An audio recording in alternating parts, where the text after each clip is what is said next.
Kok belum pada duduk ini sana?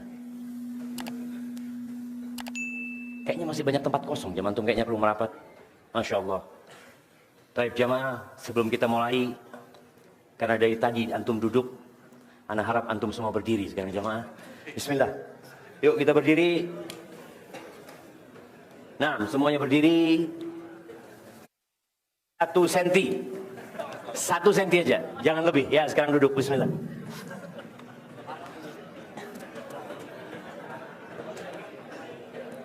Masya Allah, masih banyak tempat kosong jemaah.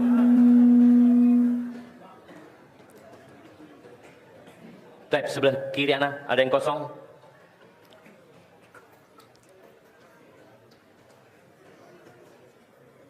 Baik, sambil nunggu yang duduk. Kok yang di atas malah berdiri terus jemaah? Assalamualaikum warahmatullahi wabarakatuh. Alhamdulillah alladzi bi ni'matihi tatimmus shalihat. Segala puji bagi Allah Jalla Jalaluh yang karena nikmatnya kebaikan-kebaikan menjadi sempurna. Sebuah keyakinan yang harus tertanam di dalam jiwa. Sebuah ikrar yang harus terus diucapkan oleh hamba. Bahwa semua nikmat yang ada pada diri kita adalah murni pemberian Allah kepada kita. Bukan karena usaha. Bukan karena kecerdasan kita. Bukan karena kepandaian kita. Allah Azza wa Jalla mengatakan, "Wa ma bikum min ni'matin faminallah." Tidak ada satu nikmat pun yang ada pada diri kalian melainkan itu dari Allah Azza wa Jalla.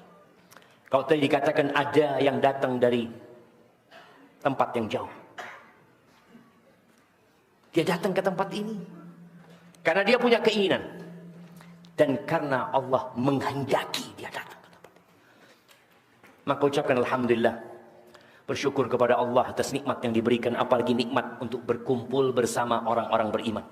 Allahumma salli wa sallim ala abdika wa rasulika Nabiyyina Muhammadin wa ala alihi wa ashabihi ajma'in, amma ba'd. Apakah benar kita kumpul di sini dalam rangka menjalin ukhuwah Islamiyah? Anda mau tanya nih. Nah, yang pakai baju merah, kenal sama yang di kiri antum? Oh, udah kenal, Masya Allah. Antum kenal sama yang di kiri antum? Belum kenal? Antum kenal sama dia, Bang? Kayaknya belum kenal, kenalan antum dulu. Masya Allah. Jamaah kita ini kumpul badannya doang, ternyata hatinya enggak. Itu nggak boleh jemaah. Anda nggak akan mulai kajian sampai semua kenal sama yang di kanan sama kiri.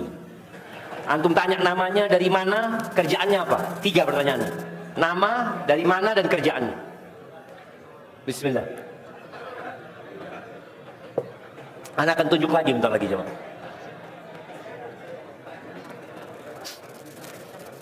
Mama di mana? Mama di bawah. Jangan bikin kelompok sendiri-sendiri. Tolong saling mengenal, karena tak kenal maka tak sayang jemaah. Gimana kita mau sayang? Udah. Nah, mantu. Kenal sama yang di belakang? Enggak, kenalan dulu gimana?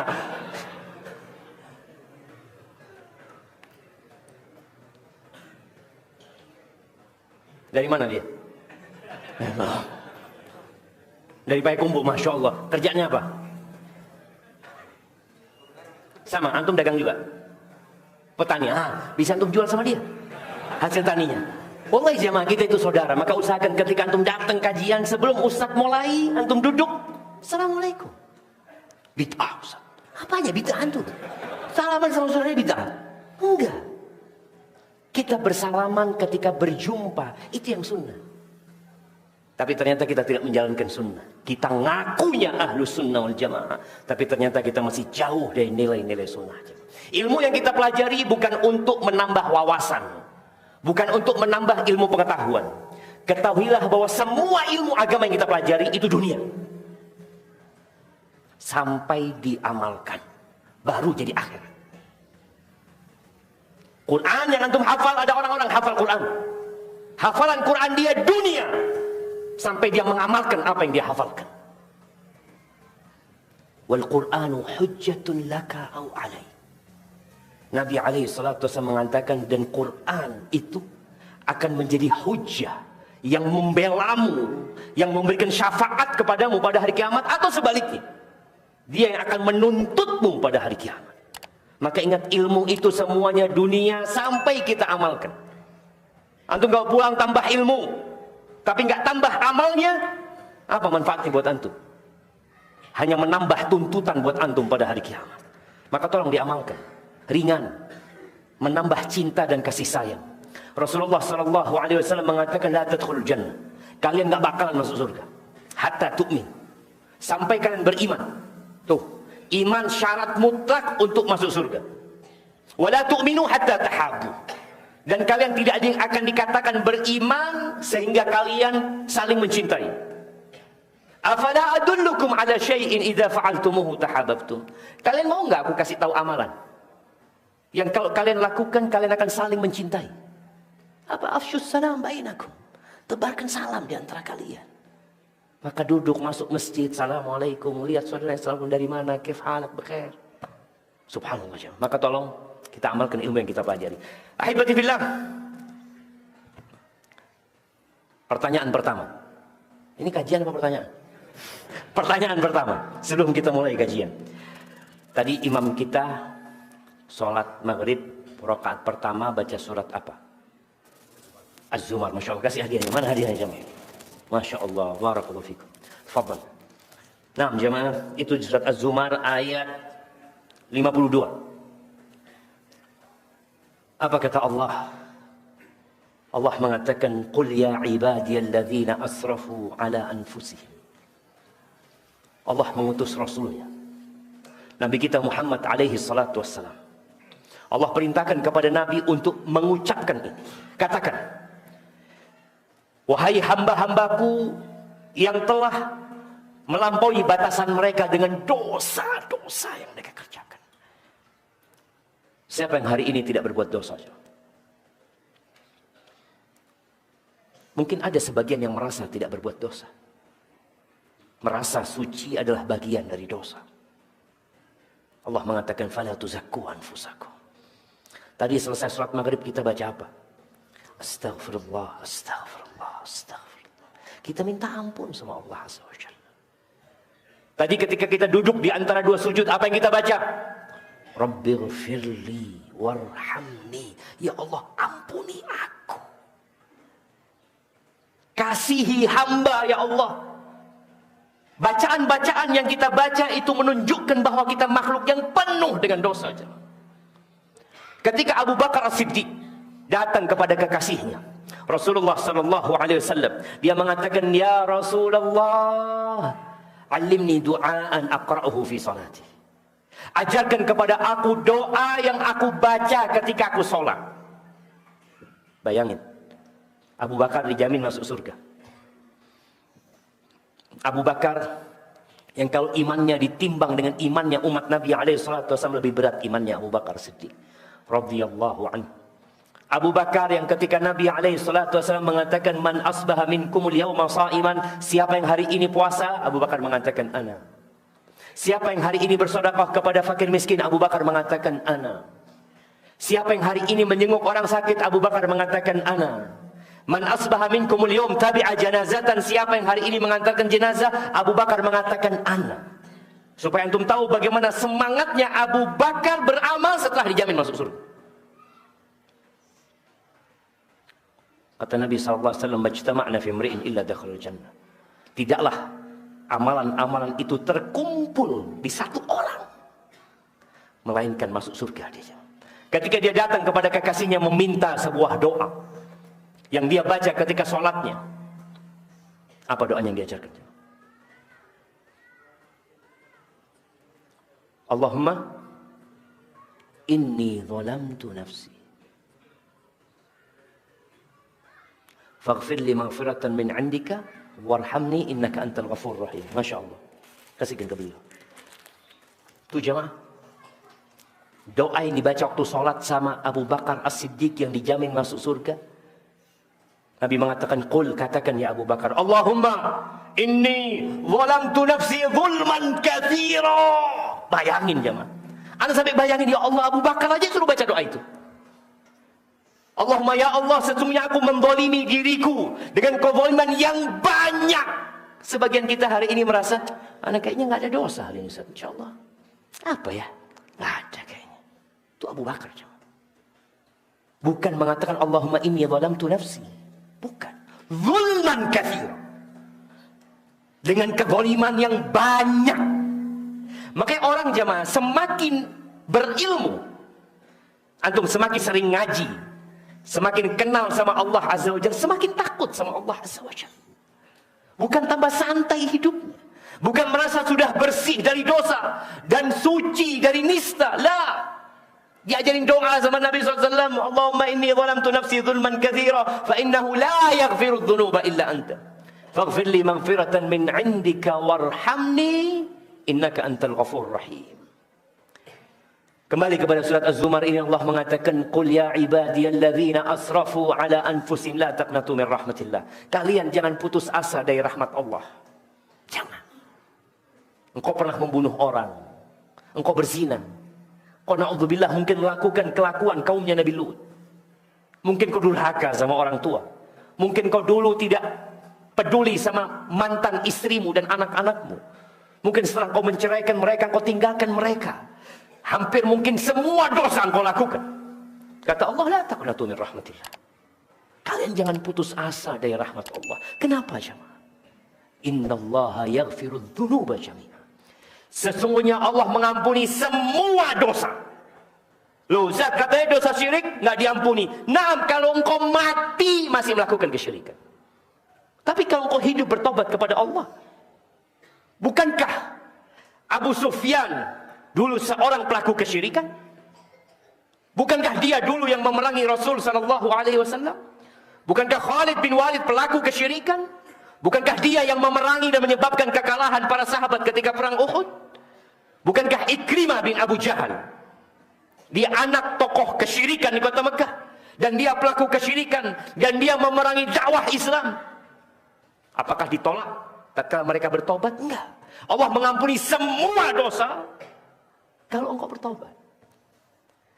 Maka Allah katakan, innahu huwal ghafurur rahim. Sesungguhnya dia Allah itu maha pengampun dan maha pengasih. Lalu Allah katakan, wa anibu ila rabbikum. Ayolah kembali kepada Tuhan kalian. Kalian mau kemana gitu? Makanan yang kalian makan itu dari Allah. Tubuh yang ada pada dirimu itu dari Allah. Kedua matamu dari Allah. Kedua telingamu dari Allah. Lisanmu dari Allah. Engkau bisa berjalan dari Allah. Maka Allah katakan, wa anibu ila rabbikum wa aslimu lahu. Serahkan diri kalian kepada Allah Azza wa Jal. Min qabli an ya'tiyakumul azab. Sebelum datang azab Allah Azza wa Jal. Ketika azab Allah turun, selesai sudah semua. Thumma la tunsarun, ketika azab Allah turun, kalian akan ditolong sama Allah. Udah dikasih tahu balik. Seperti seorang yang berada di pinggiran jalan gunung yang terjal. Lalu ada yang teriak mengatakan, bang, sini bang. Kenapa? Kayaknya mau longsor itu bang. Dikasih tahu. Tapi dia tetap bersenang-senang di sana. Dikasih peringatan. Kadangkala gunung sebelum meletus ya ada tanda-tanda sehingga ditutup pendakian. Dilarang, nggak boleh daki. Balik sini. Tapi ada yang maksa. Ya, akan terjadi sesuatu yang tidak diinginkan. Ahibati fillah. Kemarin kita berbuat dosa. Kemudian kita bertobat. Beberapa hari kemudian kita terjebak dalam dosa yang sama. Lalu kita tobat. Kemudian kita kembali berbuat dosa. Terus pengulangan dosa dan pengulangan tobat itu jemaah. Siapa yang melakukan itu? Kita jemaah. Di dalam hadis yang diriwayatkan Imam Bukhari dan Muslim. Dari Nabi SAW beliau menceritakan tentang Allah Azza wa Jalla. Ini namanya hadis Qudsi. Apa kata Allah? Adnaba abdun dhamman. Ada seorang hamba yang terjebak dalam perbuatan dosa. Lalu hamba ini tobat. Dia berbuat dosa, dia tobat. Dia mengatakan, Allahumma gfirli dhambi. Ya Allah, ampuni dosaku ya Allah. Apa kata Allah menjawab permohonan orang ini? Aznaba 'abdi dzamban. Fa'alima anna lahu rabban yaghfiru dzamba wa ya'khudhu bidzambi. Hambaku berbuat dosa. Dan hambaku tahu bahwa dia punya Tuhan yang mengampuni dosa dan menghukum perbuatan dosa. Kemudian orang ini kata Allah, "Tsumma 'ada fa'adznab." Lalu orang ini ulangi dosa lagi. Apa yang dia lakukan? Allahumma ighfirli dzambi. Yang kedua nih, ya Allah ampuni dosaku ya Allah. Apa kata Allah? Adznaba 'abdi dzamban, hambaku berbuat dosa dan dia tahu dia punya Tuhan yang mengampuni dosa dan memberikan hukuman atas perbuatan dosa. 2 kali. Tsumma 'ada fa'adznab. Lalu orang ini berbuat dosa lagi. Berapa kali? 3. Lalu berdoa lagi dia. Dia mengatakan, Allahumma ighfirli dzambi, Allah ampuni dosaku ya Allah. Allah menjawab lagi permintaan orang ini. Adznaba 'abdi dzamban fa'alima anna lahu rabban yaghfiru dzamba wa ya'khudhu bidzambi. Hambaku berbuat dosa lagi dan dia tahu dia memiliki Tuhan yang mengampuni dosa dan memberikan hukuman atas perbuatan dosa. Maka dia tobat. Dia tahu Allah mengampuni dosa dan dia tahu Allah dapat menghukum perbuatan dosa dia. Lalu apa kata Allah? Ditobat orang ini yang ketiga, qad ghafartu li 'abdi falyaf'al ma syaa.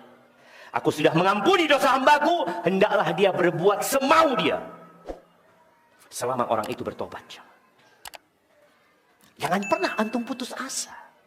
Jangan pernah berhenti bertobat. Berhentilah berbuat dosa, tapi jangan mau dibisikin setan berhenti tobat. Karena setan itu selalu membisikkan kepada kita, antum berbuat dosa, tobat antum ya. Besok berbuat lagi antum. Asal dirapel aja tobatnya nanti. Tunggu pekan depan, Jumat depan lah antum tobatlah. Kan ba'dal asar itu doanya mustajab. Ya. Ada usaha bagaimana antum menunda tobat antum. Karena dibisikan setan antum itu pura-pura tobat. Lah, jangan pura-pura tobat. Sempurnakan semua syarat tobat. Nah, apa syarat tobat? Antum.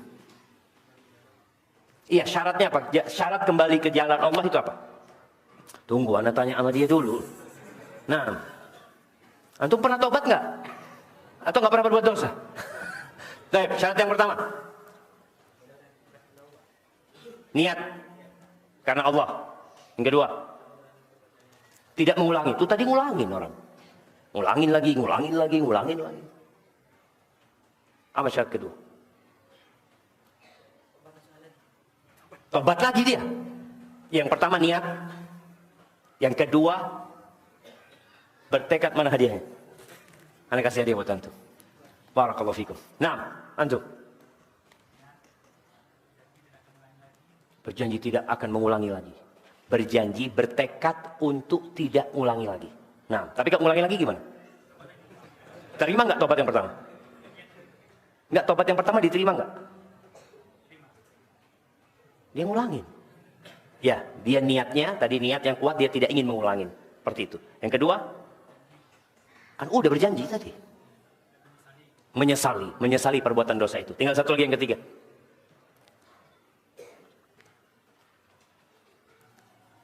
Kita ini perlu merenungkan tobat kita udah lengkap nggak syaratnya, jemaah? Kadang-kadang lengkap sudah. Tapi untuk mengungkapkan apa syaratnya, Allahu a'lam. Nah, kasih hadiahnya. Ya enggak besar, kecil juga. Karena enggak lengkap pertanyaannya, jawabannya. Baik, satu lagi. Sama kayak tadi, berazam, bertekad untuk tidak mengulangi. Menyesal, tinggal satu lagi. Tinggal satu lagi syaratnya. Enggak, yang bersandar enggak kasihan. Oke. Menutup jalan-jalan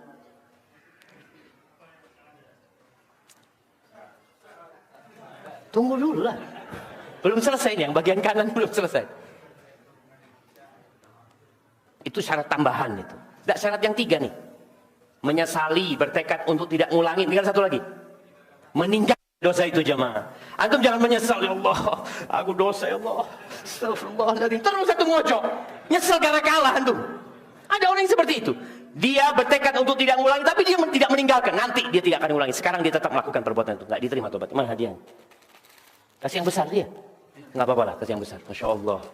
Dan itu syaratnya 3, jemaah. Menyesali, meninggalkan, Bertekad untuk tidak mengulangi. Kalau ngulangi lagi, tobat lagi, lengkapin lagi persyaratan itu. Tadi syarat yang tambahan, kalau berkaitan dengan manusia kita perlu minta maaf atau minta dihalalkan. Ahibati fillah. Satu hal yang kita harusnya kita yakini bersama, kita itu adalah pelaku dosa.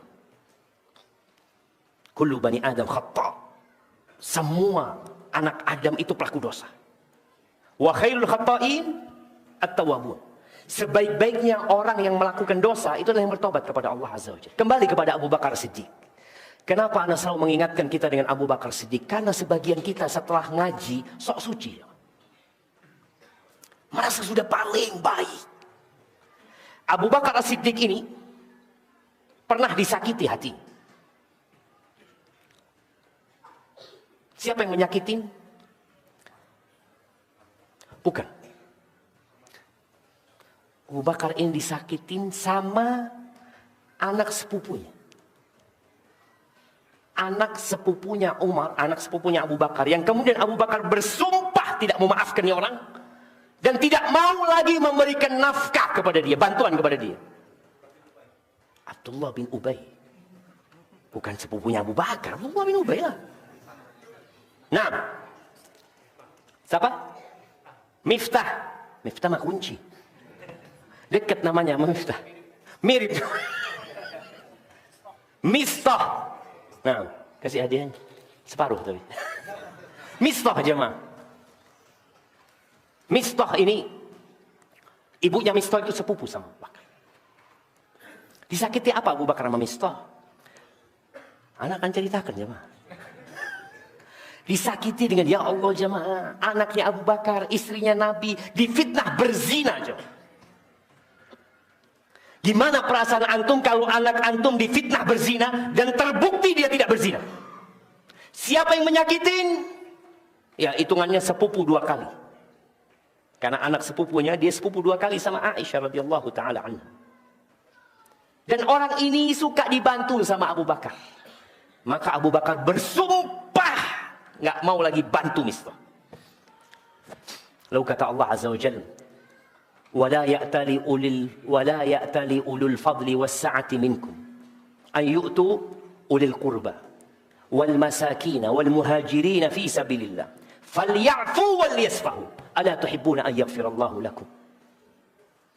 Janganlah orang-orang yang beriman, yang dikasih kelebihan rezeki sama Allah, itu bersumpah nggak mau ngasih lagi sama orang miskin, sama kerabatnya, sama seorang yang hijrah di jalan Allah Azza wa Jalla. Kata Allah, "Falyafu wal yasfahu." Hendaklah memaafkan dan sudah dilupakan kesalahannya. Jangan dikasih hukuman lagi itu orang. Lalu apa kata Allah? "Ala tuhibbuna ay yaghfirallahu lakum?" Apa kalian nggak suka diampuni sama Allah Azza wa Jalla? Abu Bakar dengar ayat ini mengatakan, bala ya Rob, tentu ya Allah. Siapa yang nggak ingin diampuni sama Engkau ya Allah? Siapa yang tidak ingin diampuni? Abu Bakar mencabut sumpahnya, membayar kafarah, dan dia mengganti sumpahnya dengan mengatakan, demi Allah aku tidak akan mencabut pemberianku kepada Mistah. Itu Abu Bakar. Ditegur sama Allah langsung sadar. Sebagian kita ditegur, ittaqillah. Apa kata itu? Ittaqillah. Emangnya ada pelaku dosa? Tolong jemaah. Rasulullah sallallahu alaihi wasallam bersabda di dalam hadis riwayatkan Imam Muslim, "Walladzi nafsi biyadihi." Demi yang jiwaku berada di tangannya, "Lau lam tudhnibu la dhahaballahu bikum." Kalau kalian tidak berbuat dosa, niscaya Allah akan mengusir kalian. Akan menghilangkan kalian. Wala jaa biqaumin akharin yudhnibun. Allah akan datangkan generasi yang lain yang mereka akan berbuat dosa. Fayastaghfirunallah fayaghfir lahum. Lalu orang-orang itu beristighfar, mohon ampun kepada Allah, dan Allah mengampuni dosa-dosa mereka. Jadi jamaah, kita sudah ditakdirkan berbuat dosa. Tapi apa yang harus dilakukan oleh hamba? Yang pertama, jangan meremehkan dosa. Jangan gara-gara hadis dan ayat yang tadi kita bacakan, antum kemudian meremehkan dosa. Oh tenang, Allah Maha Pengampun dan Maha Pengasih. Ketika turun firman Allah di surat An-Nisa ayat 123. Allah mengatakan, "Laisa bi amanikum wala amani ahli kitab." Ingat, ini tidak termasuk dalam angan-angan kalian wala angan-angan ahli kitab. Yang mereka menganggap remeh perbuatan dosa, yang mengentengkan perbuatan dosa, Allah sudah membuat keputusan, man ya'mal su'an yujza bihi wa la yajid lahu min dunillahi waliyyan wala nasira. Barang siapa berbuat dosa pasti dibalas. Pasti. Dan dia tidak akan mendapat penolong selain Allah Azza wa Jalla. Pasti. Ketika ayat ini turun, datang lagi Abu Bakar. Dia mengatakan, ya Rasulullah, kalau setiap kita berbuat dosa, kita dihukum, habis kita, binasa kita. Kata Rasul SAW, ya Abu Bakar, apakah engkau nggak pernah sakit? Iyalah, pernah lah sakit ya Rasulullah. Engkau nggak merasa capek, lelah ya? Iya, Rasulullah. Engkau nggak pernah gundah? Iya, itu balasan dari dosa-dosa yang kalian lakukan. Jadi ahibati fillah, apa yang kita rasakan dalam hidup ini? Kadangkala motor kita, tahu-tahu remnya belum, bannya kempes. Ketika antum lihat bannya kempes, oh kayaknya kena paku. Oh iya betul kena paku. Apa antum nggak pernah tanya, kok bisa kena paku ya, motornya yang lain nggak kena paku? Kok punya anak yang kena paku? Oh ada yang hasut sama anak kayaknya. Engkau istighfar, kau mohon ampun sama Allah Azza wa Jalla. Apapun jemaah. Emak-emak lagi goreng ikan, tahu-tahu ada percikan minyak yang mengenai tangannya. Ucapkan astagfirullah. Itu jadi penghapusan dosa. Orang yang mungkin sekarang tiap hari harus suntik insulin. Tiap hari jemaah. Ada jarum yang dia masukkan. Sakit jemaah. Kata Nabi SAW, hatta syaukah yusyakuha. Sampai jarum duri yang mengenai dia, itu penghapusan atas dosa-dosa dia jemaah. Maka hendaklah kita sadar bahwa kita adalah orang yang melakukan dosa. Jangan meremehkan dosa. Ahibati fillah, Ibnu Qayyim rahimahullahu ta'ala, beliau menjelaskan tentang bahaya dari perbuatan dosa. Beliau mengatakan, wa hadhil ma'asi laha adrarun 'alal qulub. Maksiat-maksiat yang kita lakukan itu berdampak buruk bukan hanya kepada fisik kita, tapi yang terutama kepada hati kita. Antum ingat ketika Ramadan, bagaimana semangat antum beribadah? Bayangin ya, sholat tarawih, antum ketika lihat imamnya bacaannya pendek, antum pindah cari masjid lain. Aduh, nggak bener imamnya, cari yang panjang. Antum semangat, selesai Ramadan, antum sholat witir 11 rakaat, 23 rakaat. Kadang-kadang enggak sama, hilang. Di Ramadan pintu-pintu surga dibuka, pintu-pintu neraka ditutup, setan-setan dibelenggu jemaah. Jadi Allah ciptakan suasana yang begitu mendukung kita untuk baik. Selesai Ramadan dilepas lagi itu semua. Kembali kita berbuat dosa. Maka Ibnu Qayyim mengatakan bagaimana kemaksiatan itu berdampak buruk kepada hati manusia. Kabararis sumumi 'alal abdan. Seperti bahaya racun terhadap tubuh.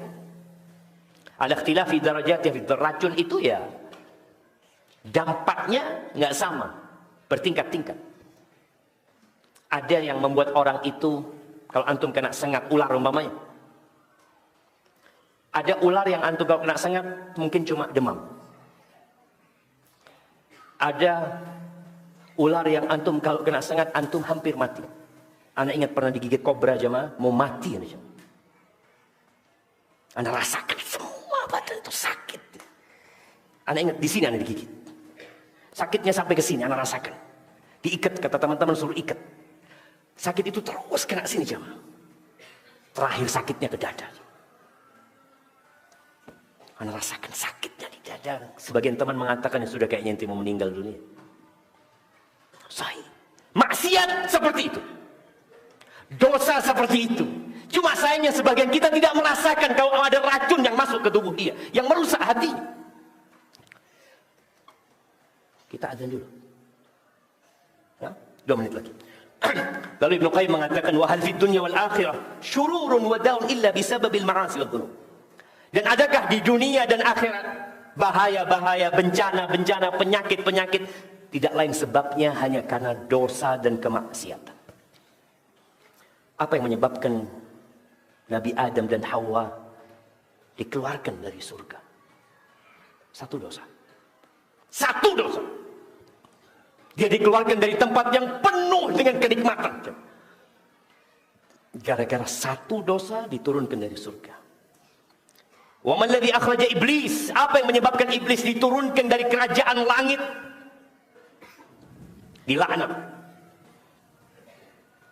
Ditempatkan di tempat yang penuh dengan bencana buat iblis. Apa penyebabnya? Karena hasad, karena sombong, karena kufur setelah beriman. Dan apa yang menyebabkan iblis pula yang dulunya taat? Iblis ini taat. Gara-gara dosa dia jadi murtad dan keluar dari ketaatan tersebut. Dan apa yang menyebabkan dunia ini pernah tenggelam?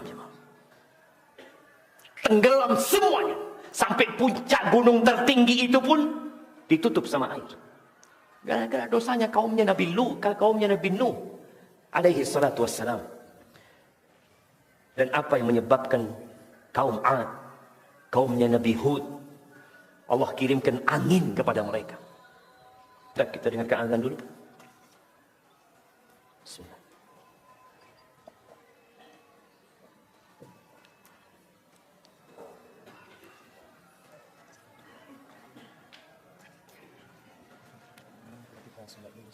Kita sholat dulu. Cukup tempatnya.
Alhamdulillah alladzi hadana lihadza wa ma kunna linahtadiya laula an hadana Allah. Wassalatu wassalamu ala khairil bariyah nabiyina Muhammadin wa ala alihi wa ashabihi ajma'in, amma ba'd. Ahibati fillah, apa yang menyebabkan Fir'aun ditenggelamkan? Apa yang menyebabkan Qarun dibenamkan dengan harta dan rumah yang dia miliki? Semua adalah dosa, kemaksiatan yang dilakukan. Jangan pernah meremehkan dosa. Kita sering mendengar ungkapan bencana alam. Alam tidak berbuat dengan sendirinya. Tapi alam bergerak. Hujan turun membuat banjir. Angin dan badai datang memporak-porandakan sebuah kota. Itu atas perintah Allah Azza wa Jalla. Allah mengatakan di surat Al-Ankabut ayat 40, "Fakullan akhadna bidzambihi." Semua itu. Ada yang masih sholat ternyata jemaah. Nah, semua dihukum karena dosa-dosa mereka. Faminhum man arsalna alaihim hasiba. Di antara mereka ada yang kami kirimkan kerikil dari langit yang membuat mereka binasa. Wa minhum man akhadathu sayha. Ada yang Allah azab dengan jeritan dan teriakan. Antum bagaimana kalau ada yang neriaki di kuping antum dengan teriakan yang sangat keras sekali. Wa minhum man khasafna bihil ard. Ada yang kami benamkan di dalam tanah. Anak pernah datang ke satu daerah di Palu sana, satu kampung jemaah, ambles ya. Dan peristiwa itu terjadi pada waktu sholat maghrib. Antum bisa bayangin,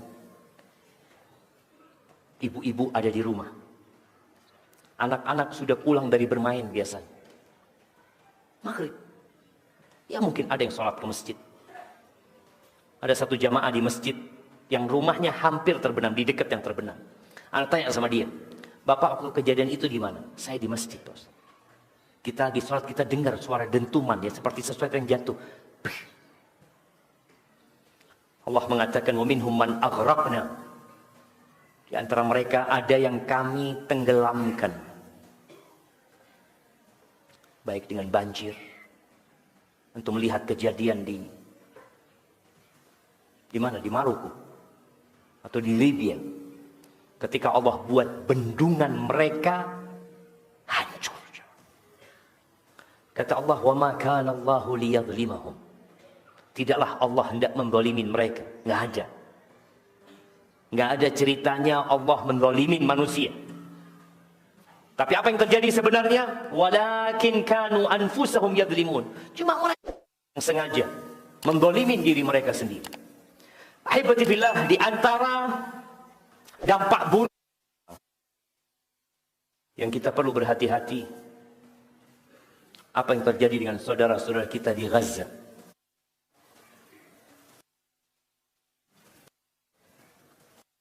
Pikir kenapa Allah biarkan itu terjadi? Itu terjadi dalam pengawasan pencipta langit dan bumi ini. Ketika perang Uhud, kayaknya mic-nya. Nah,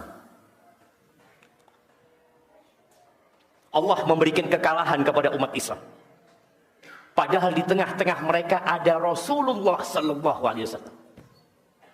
Ada Nabi kita Muhammad alaihi salatu wassalam. Beliau termasuk yang terluka pada waktu perang itu. Patah gigi seri beliau alaihi salatu wassalam. Gelang-gelang besi itu masuk ke pipi beliau.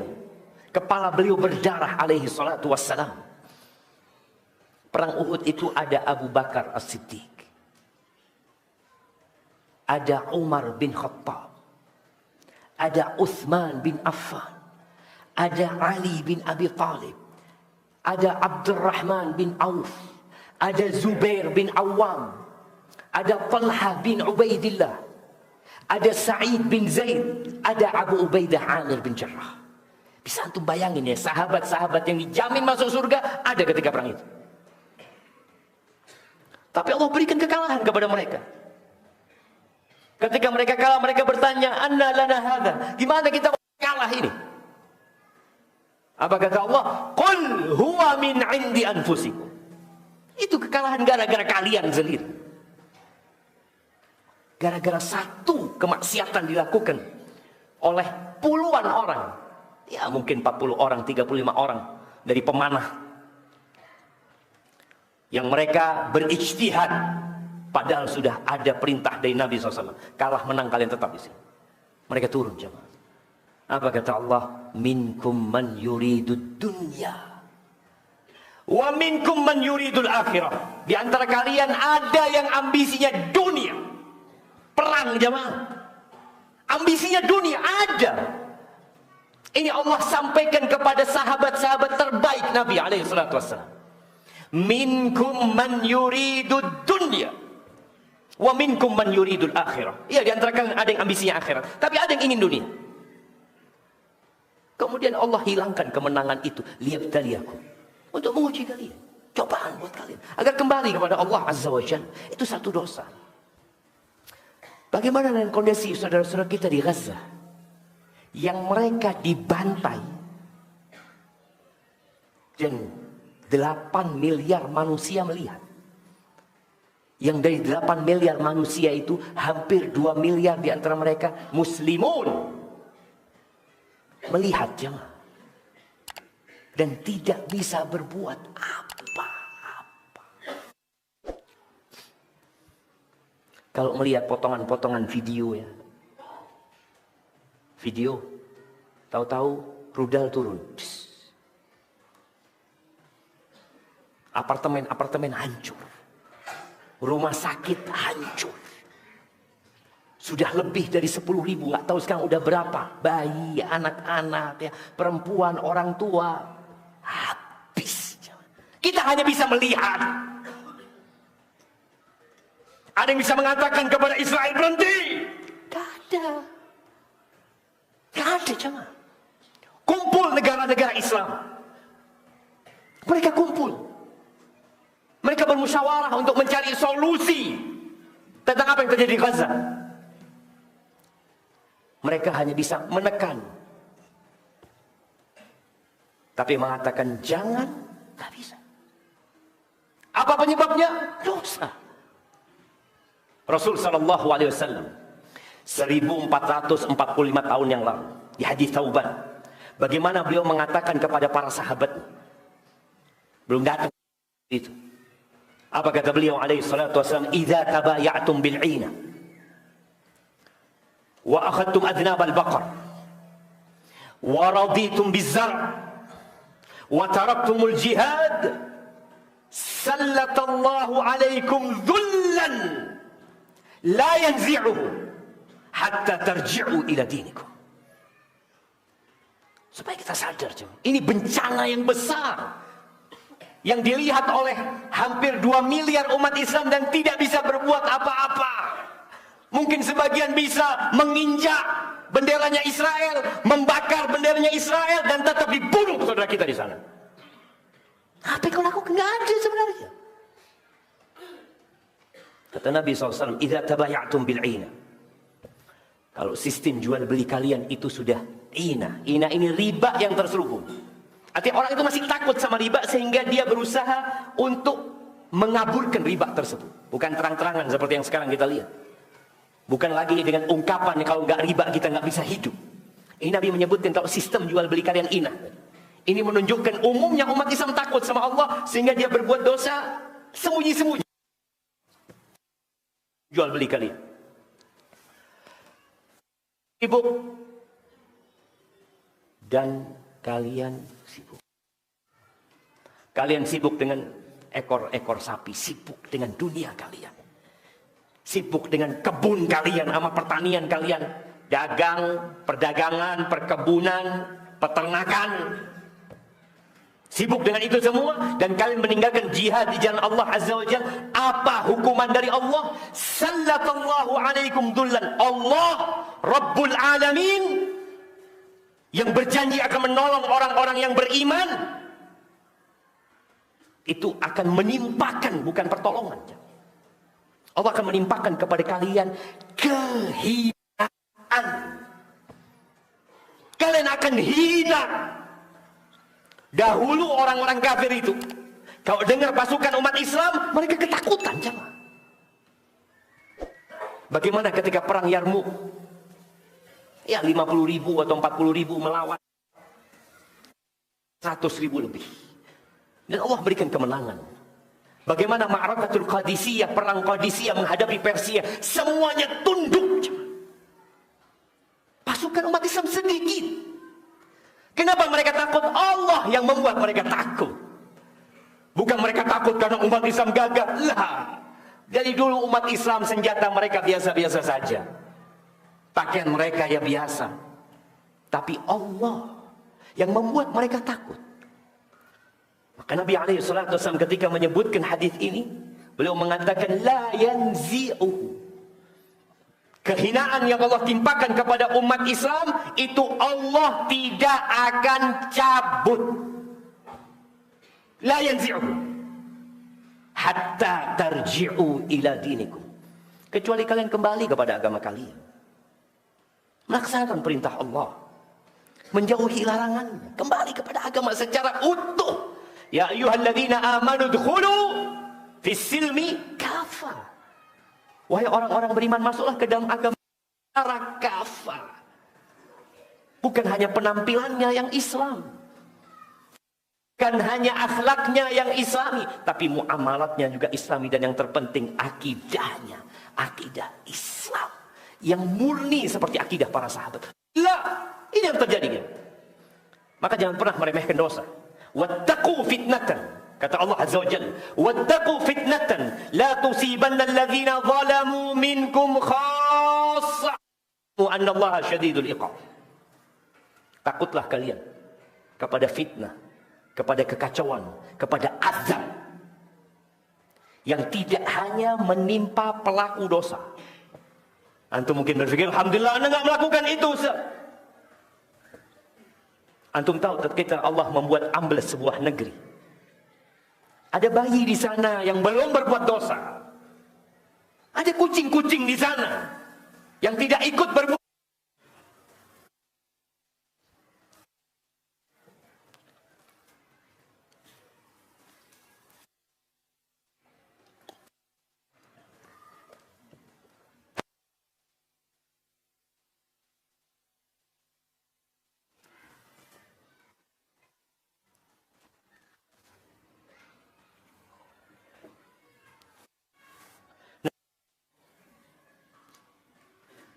Bismillah.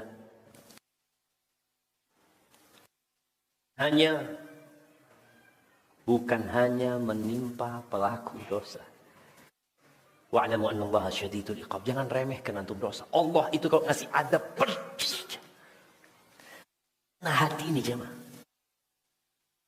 Kok tambah habis suaranya? Kayaknya suruh selesai. Nah, ala kulli hal. Apa yang harus kita lakukan? Kembali kepada Allah. Kehinaan ini nggak akan dicabut dengan antum memaki Yahudi, memaki Israel. Akan dicabut ketika antum kembali kepada ajak saudara kita. Masya Allah. Baik. Mungkin yang dapat Anda sampaikan pada kesempatan kali ini.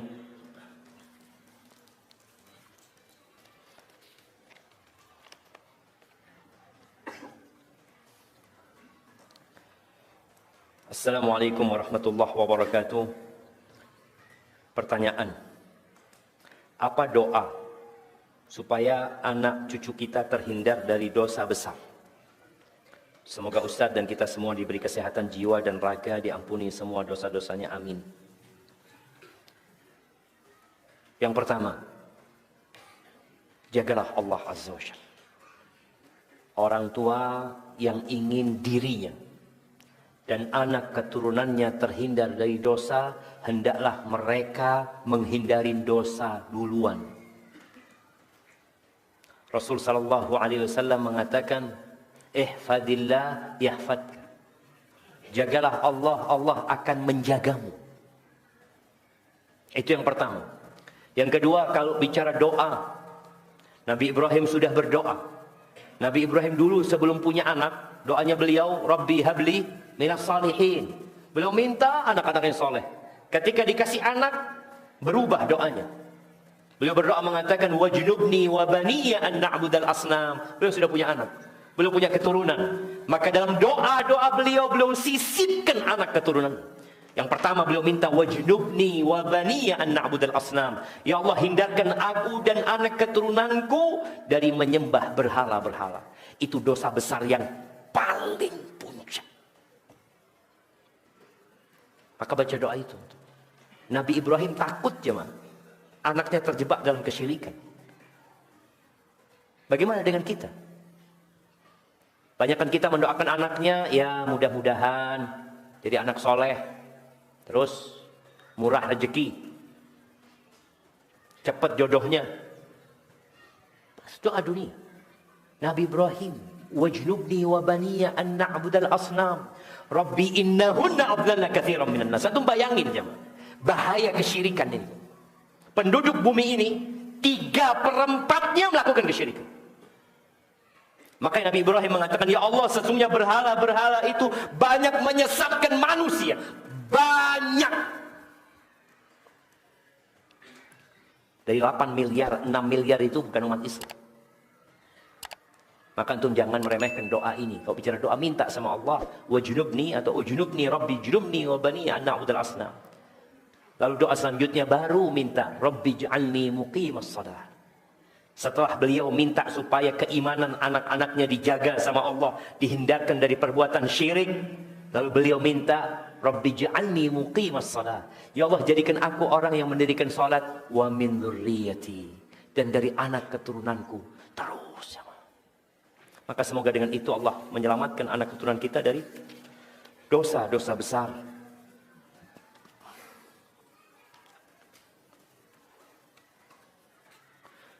Assalamualaikum Ustaz. Teman ana seorang tukang pangkas rambut yang ingin berhenti dari profesinya. Setelah mengikuti kajian sunnah, dia merasa bersalah karena sering mencukur jenggot pelanggannya. Dia tidak bisa menolak karena hal tersebut tugas tukang pangkas. Bolehkah membuat tulisan di dinding tidak menerima cukur jenggot? Karena Nabi melarang. Nah, jangan. Tulis antum. Tulis hadis Nabi SAW. Tidak menerima cukur jenggot karena Nabi bersabda SAW, a'ful liha wahfus syawarib. Yes. Antum kasih tahu hadisnya karena orang-orang banyak nggak ngerti. Banyak nggak paham dengan urusan jenggot. Ketika anak pulang dari pesantren, awalnya anak cukur jenggot, sampai terakhir anak mau lulus, Allah kasih hidayah. Akhirnya anak pulang nggak cukur jenggot. Anak disidang sama keluarga. Ditanya, ikut aliran apa sekarang? Bayangin. Sampai sunnah Nabi SAW dianggap bid'ah. Sesuatu hal yang baru. Engkau ikut aliran apa? Saya sampaikan ini sunnah Nabi SAW.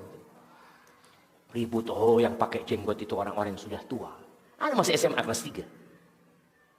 Anak sampaikan ke kerabat yang ngomong kayak gitu. Mana orang tua yang memanjangkan jenggot? Orang tua semua potong jenggot. Ini bukan bicara tua atau muda, ini bicara sunnah Nabi SAW. Kita masih muda waktu itu ya. Kadang-kadang kurang ajar, anak mohon ampun juga. Sampai ada ancaman nanti kalau tidur mau dipotong jenggot anak. Berontak, anak sempat berontak pada waktu itu.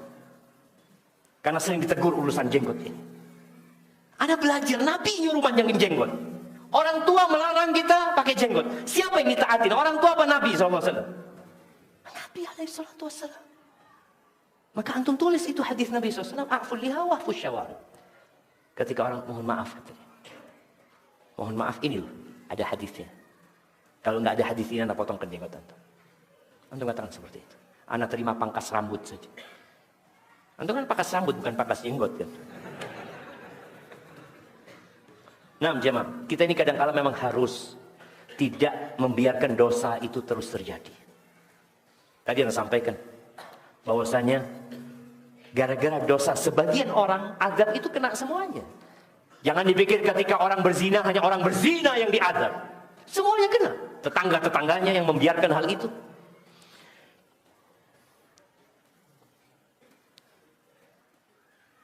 Anda ada 2 pertanyaan. Yang pertama,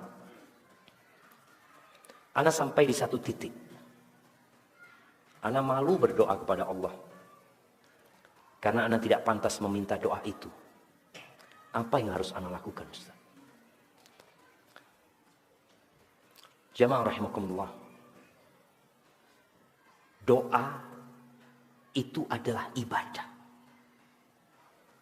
Jadi kalau antum malu berdoa, antum malu beribadah kepada Allah. Sedangkan Allah itu suka dengan orang yang berdoa. Sampai Nabi alaihi salatu wasallam mengatakan, a'jazun nas man ajiza anid du'a. Orang yang paling bodoh, orang yang paling lemah adalah orang yang enggak mampu berdoa. Sedangkan Allah mengatakan, ud'uni astajib lakum, minta sama aku, pasti aku kabulkan.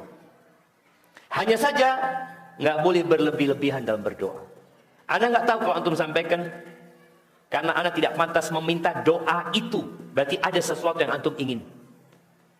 Kalau sesuatu itu memang nggak boleh dipintai, jangan minta sama Allah Azza wa Jalla.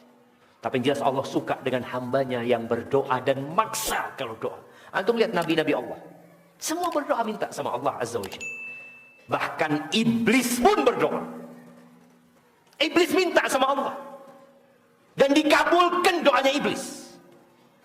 Karena dia ikhlas ketika berdoa. Dia mengatakan, Rabbi anzirni ila yaumi yub'atsun. Tunda waktuku sampai hari dibangkitkannya manusia. Qala innaka minal munzarin. Kau termasuk orang-orang yang ditangguhkan. Masa antum kemudian malu untuk berdoa mohon sama Allah Azza wa Jalla? Yang penting tadi, jangan berlebih-lebihan dan ikhlas ketika berdoa. Yang kedua, apakah boleh kita mengutuk bangsa yang mendolimi Palestina sedemikian rupa? Tidak hanya di lisan tapi juga di medsos seperti julid fi sabilillah. Ahibati fillah. Lakukan apa yang bisa antum lakukan untuk menolong saudara-saudara kita di jalan Allah Azza wa Jalla. Selama tidak bertentangan dengan syariat Allah. Tapi sekali lagi, antum harus tahu, kehinaan yang menimpa umat Islam, yang hanya bisa teriak-teriak, yang hanya bisa komen, itu disebabkan dosa-dosa kita. Tapi sebagian kita nggak mau sadar. Ya, mudah-mudahan kita kasih petunjuk sama Allah Azza wa Jalla. Tadi, apa saja yang bisa antum lakukan dan nampak manfaatnya, tidak bertentangan dengan syariat, manfaatnya nampak dan dirasakan. Kalau ternyata Israel nggak ngurusin antum, antum buang-buang waktu. Antum buang-buang waktu. Maka tolong perhatikan hal itu.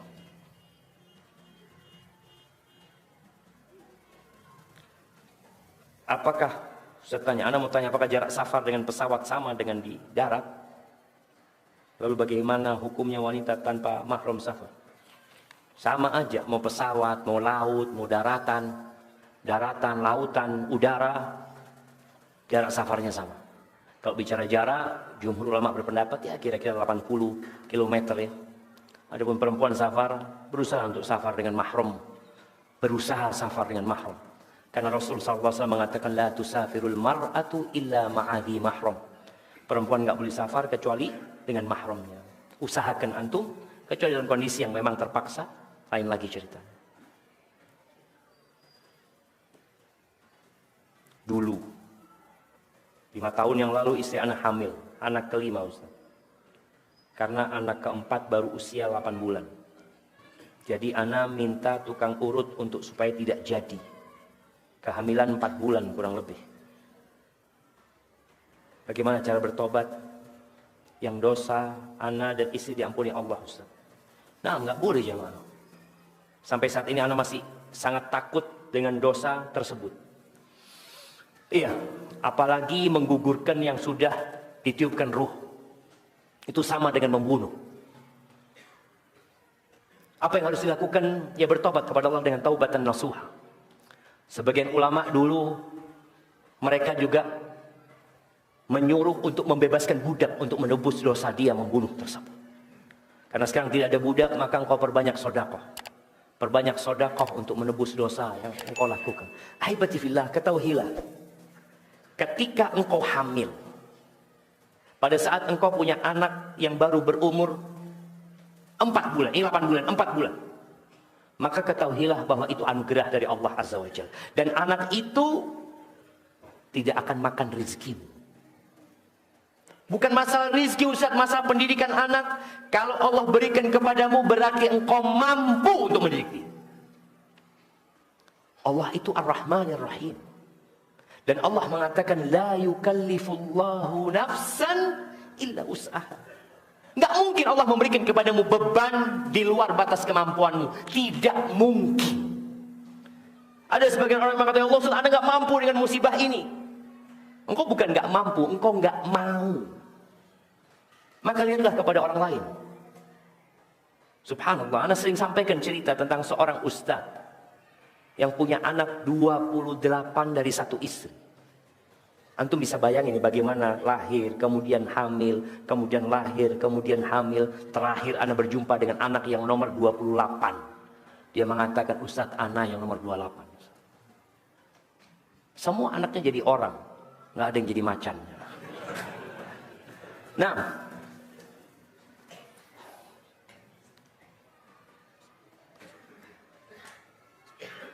satu lagi. Tolong kuatkan anak. Pemuda yang berjuang. Skripsi, kerja, dan orang tua yang semakin tua. Itu membuat pikiran anak kacau. Sehingga anak jadi lalai akan kewajiban sebagai muslim. Jemaah, skripsi itu sebulan selesai. Anak sebagai dosen, anak pembimbing banyak skripsi mahasiswa. Cuma mahasiswa ini nunda. Ketika tinggal sebulan jadi skripsinya. Masya Allah, hebat banget antum gitu. Jadi, karena kita punya banyak waktu yang sia-sia.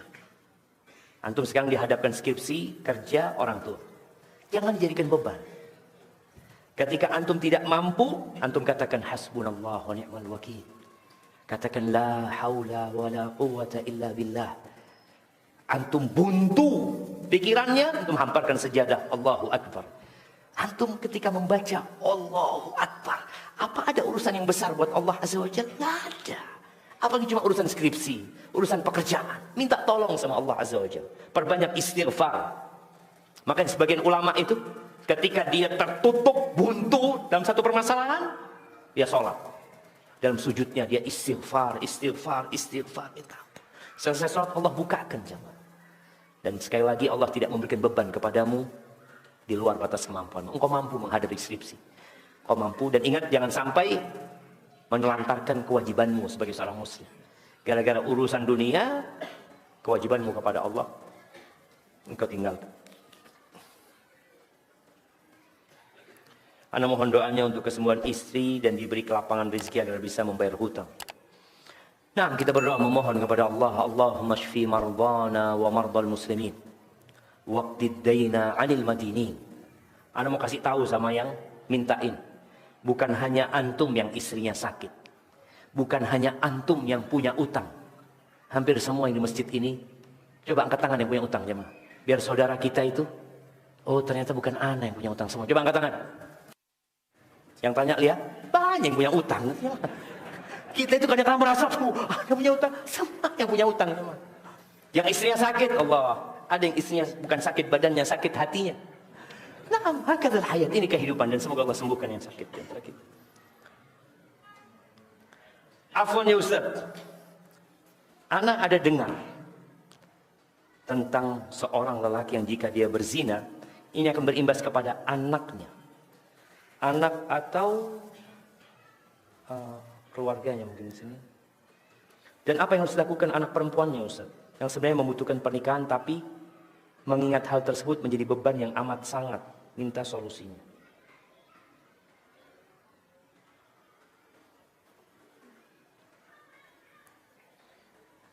Gak paham aja bentar. Anda ada dengar tentang seorang lelaki yang jika dia berzina, ini akan berimbas kepada anaknya mungkin. Dan apa yang harus dilakukan anak perempuannya yang sebenarnya membutuhkan pernikahan, tapi mengingat hal tersebut menjadi beban yang amat sangat. Minta solusinya Ustaz. Dia bertobat dengan taubatan nasuha jemaah. Ada sebagian ungkapan ulama yang mengatakan, inna zina dainun, fa in aqradtahu kana alwafa fi ahli baitika fa'lami. Man yazni fi qaumin bi alfai dirhami yuzna fi baitihi bi ghairi dirham. Dikatakan barang siapa yang berzina, maka keluarganya dizinain sama orang tanpa engkau menyadari itu. Orang yang berzina bayar Mungkin jutaan dia bayar, keluarganya dizinain gratis. Ketika ada seorang sahabat yang datang kepada Nabi SAW, dia minta izin berzina. Ya Rasulullah, idzan li bizina. Dia tahu hukum zina haram, maka dia minta izin. Mungkin dia berpikir dia adalah seorang yang nafsunya tinggi. Sahabat marah sama sahabat ini. Akhirnya Nabi dipanggil, udnu, sini kau mendekat. Sampai dekat di hadapan Nabi SAW, sehingga Nabi bisa menyentuh dada anak muda ini. Lalu Nabi SAW berkata kepada dia, atarbahu li ummik, engkau mau nggak ibumu dizinai? Engkau mau nggak ibumu dizinai sama orang? Ya nggak mau ya Rasulullah, mana mau ibunya dizinai? Walan nas yardawna li ummahatin. Nggak ada orang yang mau ibunya dizinai. Ketika engkau berzina dengan ibunya orang. Kalau dia seorang wanita yang sudah menjadi ibu. Atardahu li bintik, engkau ridho anak perempuanmu dizinain sama orang? Ya nggak mau ya Rasulullah. Siapa yang mau anak perempuannya? Walan nas yardawna li banati. Dan tidak ada orang yang anak perempuannya mau dizinai. Engkau zina sama anaknya orang. Atardahu li ukhtin, engkau ridho saudarimu, engkau ridho bibimu dizinain orang. Kata Nabi, nggak ada orang yang mau. Jadi ketika antum berzina dengan seorang, ketahuilah, yang antum zinain itu anaknya orang, ibunya orang, saudarinya orang, bibinya orang. Dan mereka nggak mau. Ketika antum merusak keluarganya orang, bagaimana Allah akan menjaga keluarga antum? Antum nggak jaga keluarganya orang, antum rusak anaknya orang. Maka hendaklah bertobat kepada Allah dengan taubatan nasuha. Apa yang sudah terjadi, engkau bertobat dan berusaha untuk menjaga sekarang, sehingga harapannya Allah menjaga keluargamu, menjaga anak-anakmu. Anda dengar cerita di Jawa sana, ada seorang yang menikah karena berzina. Ini orang tua menikah karena berzina, bapaknya menikah karena berzina. Sepertinya belum bertobat ketika menikah. Orang kadang-kala setelah berzina dengan menikahin wanita yang dia zinain, dia berpikir selesai dosanya. Selesai dosanya, saya sudah resmi sekarang. Engkau punya dosa zina. Yang perlu engkau bertobat dari dosa tersebut. Buku hijau yang kau dapatkan bukan melegakan perzinaanmu. Melegakan hubunganmu setelah itu iya. Tapi perzinaanmu lah.